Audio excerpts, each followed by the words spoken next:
এক অদম্য সাহসী বীর সেনানায়ক। 1971 সালে দেশমাতৃকার স্বাধীনতার জন্য যিনি মহানতার ঘোষক হিসাবে সারা জাতির কাছে আমাদের ইতিহাসে একটি গৌরব উজ্জ্বল অধ্যায় তিনি রচনা করেছেন, তার প্রতিষ্ঠিত দল বাংলাদেশ জাতীয়তাবাদী দল। এই দল অনেক অর্জনের মধ্যে দিয়ে বাংলাদেশে তার রাজনৈতিক বিচরণ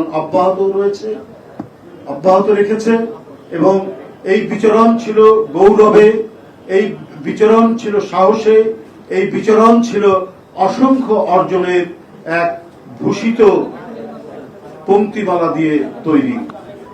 বন্ধুরা আমার, বহুদলীয় গণতন্ত্র বাকশালের অন্ধকার অঞ্চল থেকে আলোকিত বহুদলীয় গণতন্ত্র পুনঃপ্রতিষ্ঠা, মানুষের বাক স্বাধীনতা, সংবাদপত্রের স্বাধীনতা, সংবাদপত্রের অবাধ চর্চা নিশ্চিত করেছিলেন সেই ব্যক্তিটি যার নাম জিয়াউর রহমান। বন্ধুরা আমার, জাতীয় আন্তর্জাতিক চক্রান্তে 1981 সালে 30 মে চট্টগ্রাম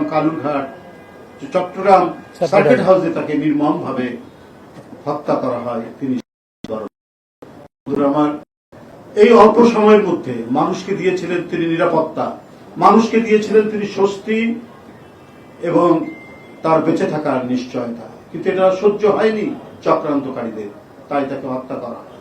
এরপরে তার সুযোগ্যা সহধর্মিনী দেশনেত্রী বেগম খালেদা জিয়া তার প্রদর্শিত পথ এবং তার যে রেখে যাওয়া পতাকা, সেই পতাকা হাতে ধারণ করে তিনি সেই বহুদলীয় গণতন্ত্রকে আবার হোসেন মোহাম্মদ এরশাদের সেই গণতন্ত্র হত্যার প্রচেষ্টার মধ্যে নতুন করে পুনরুজ্জীবিত করেছিলেন। 9 বছরের এক অসীম সাহসী সংগ্রামের মধ্যে দিয়ে তিনি আবার গণতন্ত্র প্রতিষ্ঠা করেছেন। বন্ধুরা আমার, এই পথ বেয়েই দেশ এগিয়ে যাচ্ছিল, কিন্তু আমরা বলেছি বারবার, সাম্রাজ্য আধিপত্যবাদী শকুনিরা খুবলে খাওয়ার চেষ্টা করেছে এই দেশের মানচিত্রকে, এই দেশকে।